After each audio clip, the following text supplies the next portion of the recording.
우리는 영광에서 더 큰 영광으로의 변화를 기대해야 합니다. 이 변화는 바로 주님을 닮아가는 삶을 의미하는 것입니다. 어떤 사람에게 이러한 변화의 은혜를 받습니까? 우리의 삶을 변화시키는 하나님의 은혜를 경험할 때 가능한 거예요. 우리의 삶을 변화시키는 하나님의 은혜는 첫째, 주님의 십자가 복음입니다. 이 십자가 복음을 경험하면 변화받습니다. 두 번째는 하나님의 말씀입니다. 살았고 운동력이 있는 하나님의 말씀을 경험하면 변화되는 줄로 믿습니다. 세 번째는 하나님의 사랑입니다. 변하지 아니하는 그 하나님의 사랑, 그 놀라운 사랑을 깨닫고 그 하나님의 사랑을 체험할 때 놀라운 변화를 받게 되는 것입니다. 네 번째는 간절한 기도입니다.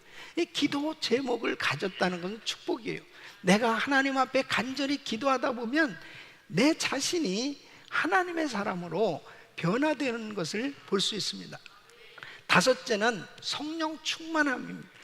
날마다 성령 충만함을 경험하는 사람은 주님을 닮아가는 그 놀라운 은혜를 체험하게 되는 것입니다. 여러분, 하나님이 주시는 이 놀라운 은혜를 날마다 경험하시기를 예수 이름으로 축원합니다. 여섯 번째로는 선교와 전도입니다. 이 선교와 전도는 사실 어찌 보면은 우리가 복음을 전할 때 복음을 듣는 사람이 변화를 받지요.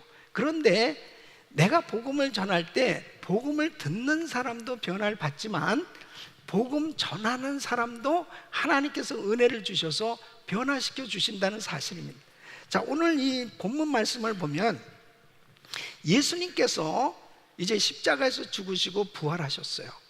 이 부활하신 주님께서 제자들을 만나 주셨는데 이 제자들이 참으로 답답한 게 예수님의 부활을 믿는 사람들이 없었습니다.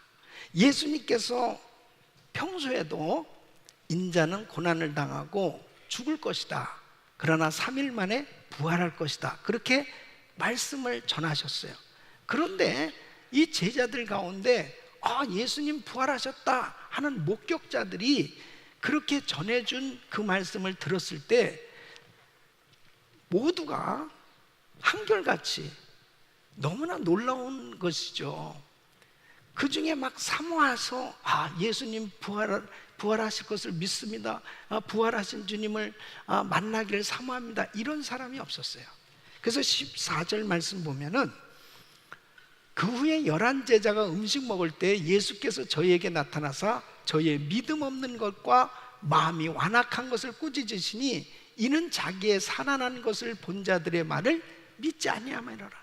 그러니까 이 제자들이 믿음이 없었습니다. 그런데 이 제자들에게 우리 주님께서 이제 17절로 18절에 이런 놀라운 약속을 하세요. 믿는 자들에게는 이런 표적이 따르니 곧 저희가 내 이름으로 귀신을 쫓아내면 새 방을 말하면 뱀을 집으면 무슨 독을 말지라도 해를 받지 아니하며 병든 사람에게 손을 얹은 즉 나으리라 하시니, 이 놀라운 약속을 주시면서 제자들에게 오늘 이렇게 말씀을 하시는 거예요. 너희는 온 천하에 다니며 만민에게 복음을 전파하라. 온 천하에 다니며 만민에게 복음을 전하라는. 그래서 20절 말씀 보면 이 제자들이 이제 나가서 말씀을 전하기 시작합니다. 제자들이 나가 두루 전파할세 주께서 함께 역사하사 그 따르는 표적으로 말씀을 확실히 증거하십니다. 그래서 제자들이 나가서 말씀을 전하는데 사람들에게 주님께서 함께 역사하시니까 따르는 표적이 나타나기 시작하는 것입니다. 귀신이 쫓겨나가고 그리고 병든 자들이 고침을 받고 그런 놀라운 역사가 일어나는 이 사역자들이 되는 것을 볼 수 있습니다. 여러분, 말씀을 전하는데 전하는 사람이 바로 우리 주님께서 그에게 은혜를 주셔서 이렇게 정말 믿음도 없던 사람, 그리고 은혜도 없던 사람도 하나님의 놀라운 약속의 말씀을 믿고 전할 때 하나님의 놀라운 능력이 임해서 하나님의 말씀을 증거하는 위대한 사도가 됐다고 오늘 성경은 기록하고 있는 것입니다. 우리 교회도 마찬가지입니다. 우리 교회가 처음에 선교하는 교회로 그렇게 시작을 했지요. 근데 사실 우리 교회에 선교에 불이 붙기 시작한 것은 1988년도에 베네수엘라에 선교사로 파송을 받으셨던 김순성 선교사님이 계세요. 이분은 이 아자쿠초 마을에서 그곳에서 거주하면서 야노마미족, 그러니까 당시에 옷을 벗고 사는 그 미전도 종족들에게 선교를 하셨습니다. 정말 그곳까지 가는 게 너무너무 어려운 그런 일이었습니다. 그 모터보트를 타고 그 강을 거슬러서 올라가서 선교를 했는데 그만 사고로 인해 가지고 순교를 하시게 되었습니다. 그래서 그때 우리 김광신 목사님과 우리 성도들이 이제 선교사님이 그곳에서 돌아가셨으니까 그곳을 방문한 거죠. 가셨는데 온통 모기와 그런 곤충들에게 물려가지고 정말 머리부터 발끝까지 다 물리신 거예요. 그렇게 그 선교지를 경험하죠. 그 다음에 또 우리 성도들하고 또 그 현장을 방문해 장례식도 치러야 되고 그곳에 사역을 위해서 그곳에 가셨는데 교회 이 온도가 달라진 거예요. 교회 얼마나 그 선교지를 위해서 뜨겁게 기도하고 그 다음에 성도들이 은혜를 받았는지 젊은 집사님들 5명이 그 오지 베네수엘라에 내가 선교사로 가겠습니다. 그렇게 그때 당시 파송을 받게 됩니다. 그러면서 교회는 책상에서 선교하는, 이론적으로 선교하는 그런 선교할 마음만 가지고 있는 그런 정도로 하는 것이 아니고 이제 담임 목사님이 직접 선교 현장을 다니면서 이제 사역을 하기 시작합니다. 그 교회가 온통 이 선교하는 분위기로 바뀌어지기 시작하는 것을 그때 당시에 저는 경험을 했습니다.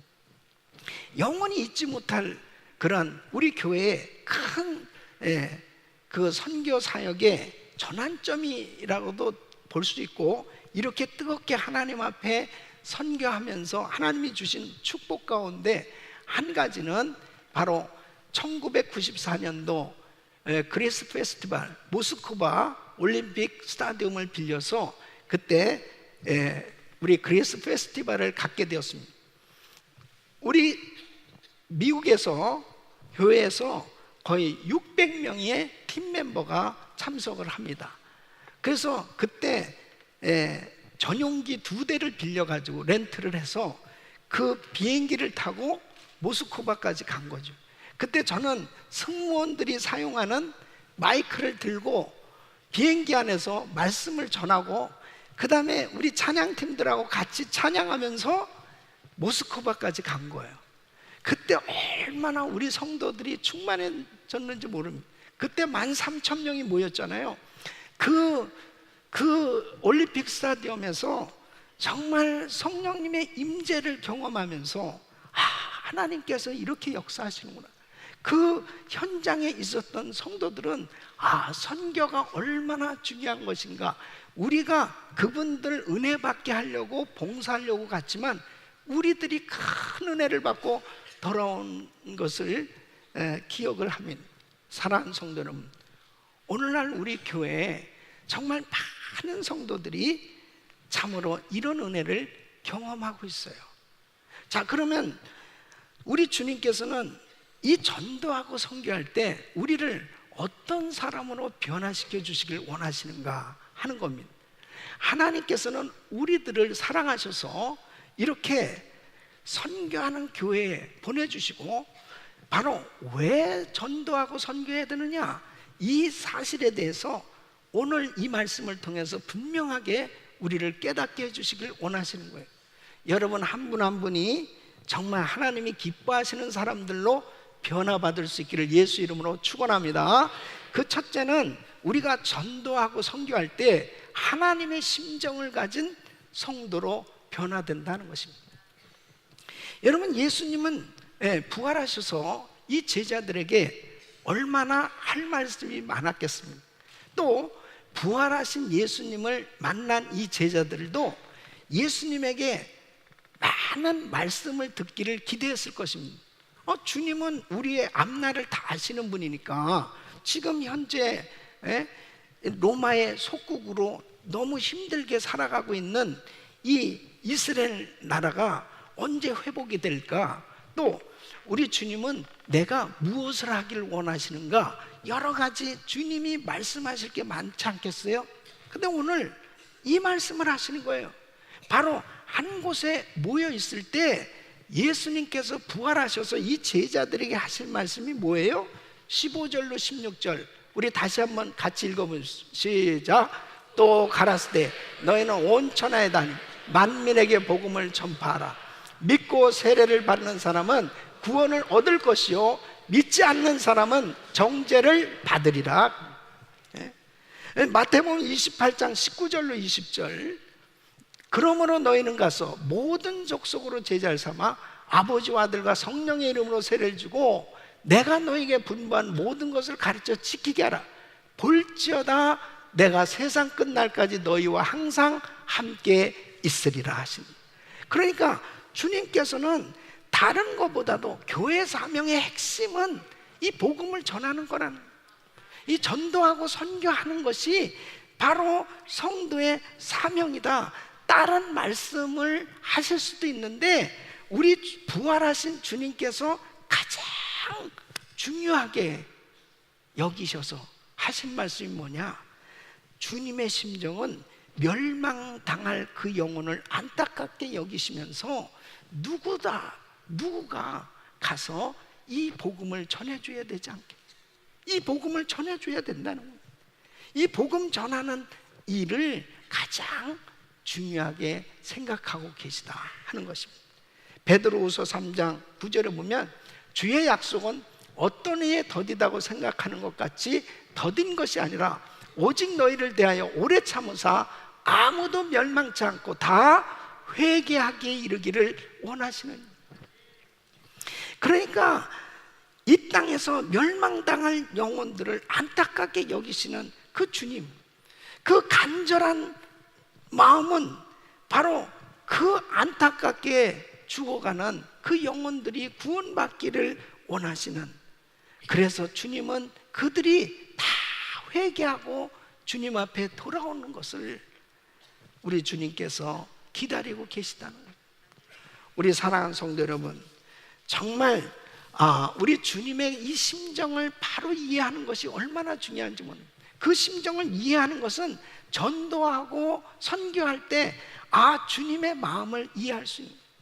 누가복음 19장에 보면은 예수님께서 에루살렘에 입성하셨습니다.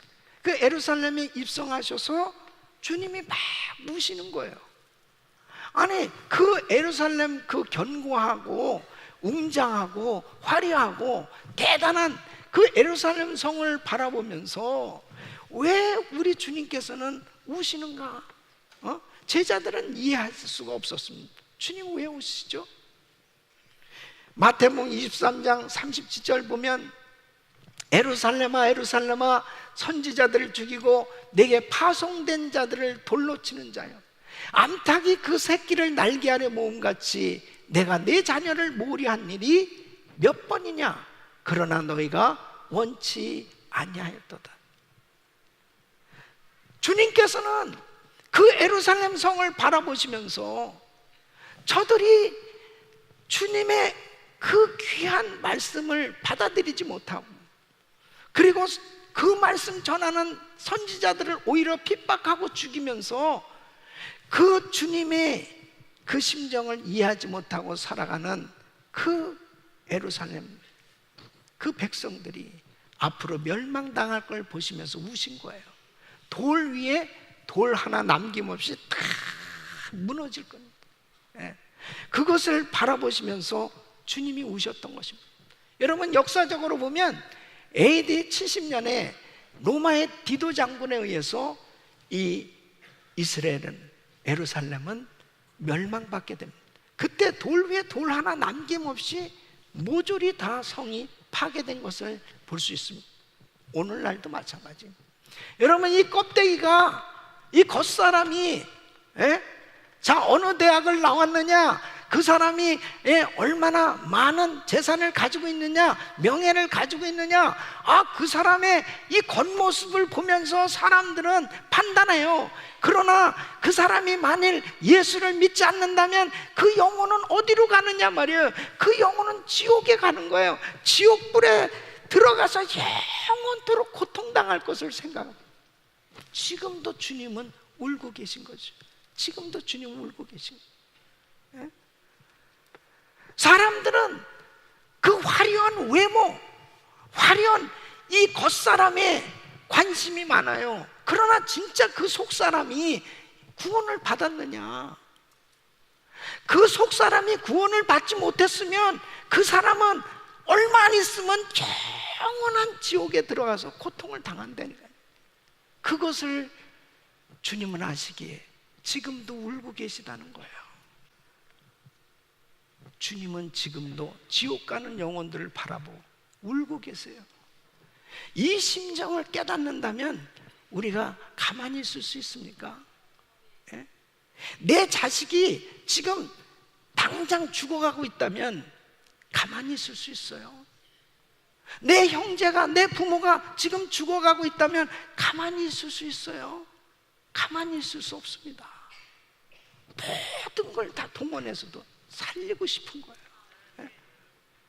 여러분, 바로 우리 주님의 심정을 깨닫는 것은 복음을 전할 때 우리 주님이 그 주님의 심정을 깨달을 수 있도록 은혜를 주시는 줄로 믿습니다. 절대로 우리가 신앙생활하면서 가만히 있으면 주님의 심정이 느껴지지가 않습니다. 복음 전할 때, 선교할 때 주님의 심정이 이해되고 그 주님의 심정을 가지고 안타까운 마음을 가지고 주의 사역이 이루어지는 줄로 믿습니다. 두 번째는 우리가 선교와 전도를 할 때 담대함과 능력을 경험하는 성도로 변화받게 되는 것입니다. 여러분, 주님께서 제자들을 부르시고요, 이 제자들에게 놀라운 은혜를 주시는데, 여러분, 베드로, 요한, 야고보, 예수님께서 부른 이 제자들의 면면을 보십시오. 이 사람들이 무슨 공부를 크게 한 사람들도 아니고 많이 한 사람도 아니고 무슨 대단한 어떤 지식을 가진 사람들이 아니에요. 그냥 평범한 어부, 노동자들이에요. 그런데 성령의 도구로 이 복음을 전하는 예수님의 제자로, 사람을 낚는 어부로 이들이 이제 전도하며 선교하며 주의 사역을 감당할 때 하나님께서 함께 역사하셔서 담대하게 복음을 전할 수 있는 능력 있는 주의 종들로 세워주신 줄로 믿습니다. 그래서 사도행전 4장 13절에 보면 저희가 베드로와 요한이 기탄 없이 말함을 보고 그 본래 학문 없는 범인으로 알았다가 이상히 여기며 그랬다. 또 그 전에 예수와 함께 있던 줄도 알고, 예수님과 함께 다녔던 저 친구들 말이야, 아니 정말 평범한 친구들인데, 이야, 어떻게 저렇게 말씀을 잘 전하지? 바로 성령님께서 그 입술에 말씀을 담아주셔서 말씀을 전할 수 있는, 그것도 담대하게 복음을 전할 수 있는 능력자로 세워주신 줄로 믿습니다. 여러분, 우리가 부족해도 복음을 전하려고 하면 하나님께서 능력을 주시는 거예요. 사도 바울도 에베소 교회 성도들에게 자기를 위해서 이렇게 기도해 달라고 부탁합니다. 에베소서 6장 19절로 20절 보면 또 나를 위하여 구할 것은 내게 말씀을 주사 나로 입을 벌려 복음의 비밀을 담대히 알리게 할 것이니 이 일을 위하여 내가 쇠사슬에 매인 사신이 된 것은 나로 이 일에 당연히 할 말을 담대히 하게 하려 하심이니. 엄청난 핍박을 받으면서 사역을 할 때 얼마나 두렵겠어요. 아니, 사도 바울이 다니면서 사역을 할 때 막 프랭카드를 붙이고 막 배너를 붙이고 막 웰컴 환영합니다 막 그러면서 그런 곳이 없어요. 지금의 그 터키 땅이죠. 지금도 가서 사실 무슬림 지역에 가서 전도한다는 것은 진짜 목숨 내놓고 하는 일입니다. 정말 어려운 거예요. 중동 지역에서 복음 전하는.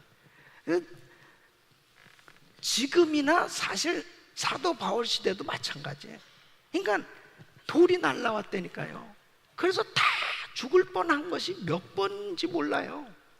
그리고 감옥에 갇히고 그렇게 어려움을 당하면서도 사도 바울은 어떻게 이렇게 정말 그 어려움을 극복하고 담대하게 복음을 전했느냐? 전도하려고 할 때 하나님이 함께 해주신 거예요. 전도하려고.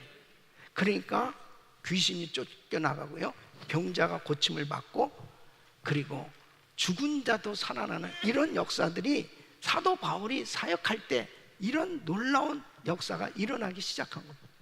하나님이 함께 하시는 줄로 믿습니다. 그러니까 디모데도 정말 유약한 청년이었습니다. 그래서 사도 바울의 동역자로 바울이 불렀어요. 그래서 함께 사역하면서 이 디모데가 변화를 받는데, 와, 나중에는 정말 바울이 믿고 맡길 수 있는 그런 능력 있는 사역자로 하나님이 축복해 주신 걸 볼 수 있습니다. 우리 사랑하는 성도 여러분, 복음을 전할 때 하나님께서 함께 역사하셔서 담대하게 복음을 증거할 수 있는 그런 능력이 임하는 줄로 믿습니다. 세 번째는 우리가 전도하고 선교할 때 필요한 자원들을 채워주시고 우리를 믿음의 사람으로 세워주시는 줄로 믿습니다. 여러분 보세요. 사도 바울은 선교할 때 하나님께서 자신에게 경험케 하신 그 놀라운 삶의 변화를 이렇게 간증하고 있습니다. 빌립보서 4장 11절로 13절, 내가 궁핍함으로 말하는 것이 아니라 어떤 형편에든지 내가 자족하기를 배웠노니 내가 비천에 처할 줄도 알고 풍부에 처할 줄도 알아. 모든 일에 배부르며 배고픔과 풍부와 궁핍에도 일체의 비결을 배웠노니 내게 능력 주신 자 안에서 내가 모든 것을 할 수 있느니라. 바울은 선교 사역하면서 정말 힘들고 어려운 그런 환경에 처할 때도 있었고, 그리고 정말 여유로운 그런 좋은 환경에 있을 때도 그런 환경에 처할 때도 있었지만, 그는 깨달아진 것이 뭐냐면 그때그때마다 하나님이 다 필요한 것들을 공급해 주셔서 부족함이 없었다는 것입니다. 여러분, 복음 전하려고 할 때 어떤 환경 가운데에서도 하나님께서 채워주시고 책임져 주신 줄로 믿습니다. 그래서 우리 예수님께서 제자들에게 이제 전도를 내보냈습니다. 전도를 내보내실 때 뭐 가지고 막 모든 거 뭐 그냥 준비 다 해가지고 그렇게 보내시지도 않았어요. 그냥 복음 들고 나가게 했는데, 전도 여행 갔다 돌아온 제자들에게 이렇게 물어보십니다. 누가복음 22장 35절, 저희에게 이르시되 내가 너희를 전대와 주머니와 신도 없이 보내었을 때에 부족한 것이 있더냐? 가로되 뭐라 그래요? 없었나이다. 예. 부족한 것이 없습니다. 여러분, 우리가 주님의 일을 하려고 하면, 복음 전하려고 하면 하나님의 건강도, 하나님의 시간도, 하나님께서 물질도 능력도 다 채워주시는 줄로 믿습니다. 지난 36년간 우리 교회는 정말 선교 사역을 위해서 올인했습니다. 어떤 면에서 보면은 힘에 지나도록 그렇게 선교를 위해서 헌신했습니다. 23년 동안 자체 성전이 없었습니다. 우리가 학교 건물을 빌려서 그곳에서 사역하며 교회가 자체 성전도 없이 수백만 불씩 계속 해외 선교를 계속 해온 거예요. 어쩌면은 노력에 있는 학교 건물 그곳에서 쫓겨나지 않았으면은 계속 우리는 그냥 자체 성전 없이 렌트 살면서 똑같이 선교를 했었을 거예요. 근데 그곳에서 쫓겨난 게 하나님의 은혜예요. 쫓겨났기 때문에 여기까지 온 거예요. 어느 날 제가 이제 뭐 속 얘기를 하는 거예요. 비화를 얘기합니다. 비화를. 제가 샌디에고에 있을 때 김광식 목사님께서 전화하셨어요. 한번 올라와라.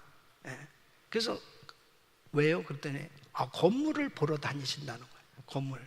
이제 내 때는 그냥 이렇게 렌트 살았지만 후임자 다음 세대는 이제 아무래도 성전이 있어야 되겠다. 그래서 그때 당시 뭐 이제 디즈니랜드 앞에 멜로디랜드 그 미국 교회 빌려가지고 오후 예배를 드리니까, 여러분 남의 새빵 살아보면 알지만은 미국 교회 빌려서 김치를 먹을 수 있어요. 뭐 또 우리 자녀들이 얼마나 극성입니까? 그냥 막 그 교회 아이들이 해놓은 거 막 다 찍고 막 그냥, 그러니까 아주 눈치 보는 거죠. 그러니까 이게 참 새빵 사는 게 힘든 거죠. 이제 교회당을 이제 세워야 되겠다.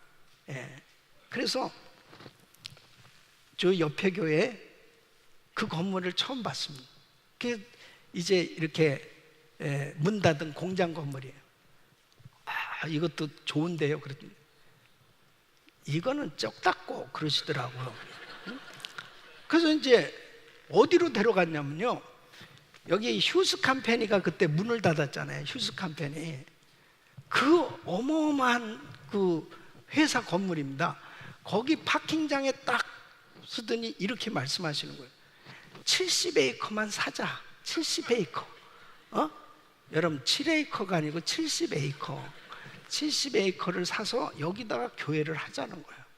그래서 제가 그랬습니다. 목사님 돈 있으세요? 없다고. 그러면은 아니 어떻게 이렇게 좋은 건물 뭐 큰 것만 보러 다닙니까? 그러니까 딱 이렇게 말씀하시는 거예요. 우리 그동안에 저 천국의 세이빙 어카운트에 그동안에 많이 이제 저금했잖아. 이제 찾아 쓸 때가 되지 않았나 그러시더라고. 그래서 둘이 또 거기서 70에이커 달라고 막 또 붙들고 기도했어. 근데 하나님이 이렇게 좋은 곳을 주신 줄로 믿습니다. 하나님께 감사합니다. 하나님 감사합니다. 여러분, 그러니까 우리 교회가 선교를 계속하고 그냥 모든 걸 나눠주면서 지냈는데 교회가 망했냐고요. 하나님께서는 선교할 때 우리의 필요한 모든 것까지도 다 채워주신 줄로 믿습니다. 우리 사랑하는 성도 여러분, 정말 내 것 가지고 내 것이다라고 그런 식으로 주장하면서 아무것도 주지도 아니하고 그렇게 살아가는 것이 결코 지혜가 아니에요. 우리는 하나님의 것을 맡은 청지기들입니다. 바로 하나님께서 우리에게 물질도 건강도 시간도 지혜도 주셨다면 이것을 통해서 죽어가는 영혼 살리는 데 쓰여져야 될 줄로 믿습니다. 그럴 때 하나님께서 내가 그 영혼 구원하는 일을 위해서 헌신할 때 우리 주님은 다 그걸 기억하고 계시더라고요. 내가 필요로 할 때 모든 걸 채워주시고 하나님께서 은혜 주신 줄로 믿습니다.